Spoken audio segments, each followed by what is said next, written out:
And Nora, what did you get? I mean, did you get the recording of the first quartet and then play it on top of that, or what was it? Did you get multi-tracks, or I am do you not sure remember? I entirely remember, but I did certainly have I think I got like a trio or a quartet of the basic outline of the song, and I was told that more was going to be added, and I was told to just sort of explore and try to find some way to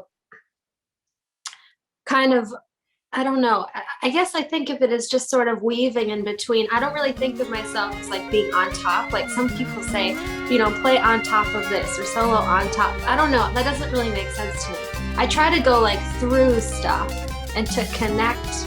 Maybe it's because I'm a jazz musician, but I try to connect things, go through things, not get in the way, but also, do enough takes that things can be ultimately combined, or sometimes people put the things I record into reverse, or Yes. God knows what. So Yes. yeah.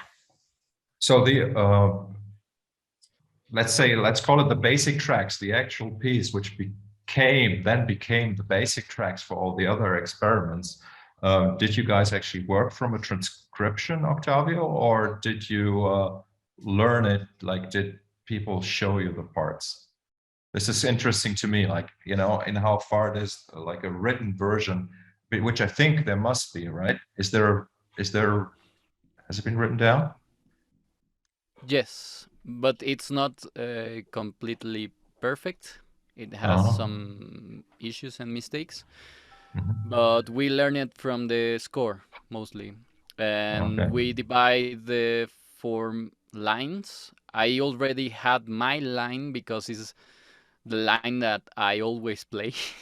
So for many years I played the same part. Steve told me I am going to play the bass because that's the part that I always play. And we divide the two other voices with Oscar and Fabián, so they decide their voices. So Mhm. it was more like a choose. It was a little bit stipulate for me and Steve, but for Oscar and Fabian will be like it will be like only decisions for them.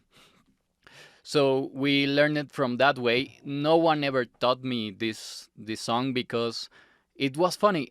I didn't met anyone who knows to play it until I meet Steve in Mhm. 2015 in Amsterdam. We played that song with two guys. That was Sebastian from Argentina, and the other one is I can remember his name. But we play. We even make a seventh version on the dinner, playing on Amsterdam. We play seven times scaling the whales in different ways. We Mhm. play a slower version, a fast version, a fast slower version, a quiet version. It was crazy also. So we everything was like devolving from that moment. So it was I really see. funny. It's Interesting. So that sounds like maybe the like where the idea started to work creatively with that piece rather than just seeing it as what it is, which is a great composition. I remember that back in the day, like in '91, I think, when the Show of Hands album was released, that was the year that I had my first my level one course. And so I probably learned scaling the whales about 30 years ago, like 92 or so. And I unfortunately can't remember who showed me the parts, but I used to know all the parts a long time ago.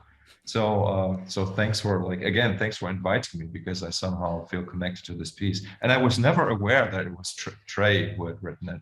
So and when I think early on when I was talking about this with Nora, and like Steve was talking about Trey, I think, and I don't know if you agree, but I know Trey very well, right? So that bass line really is Trey, very much so. Yeah. Like when you see him, like even playing the wah guitar like on his lap now, in the way that he moves his hands, you hear that kind of melodic bass line stuff, right?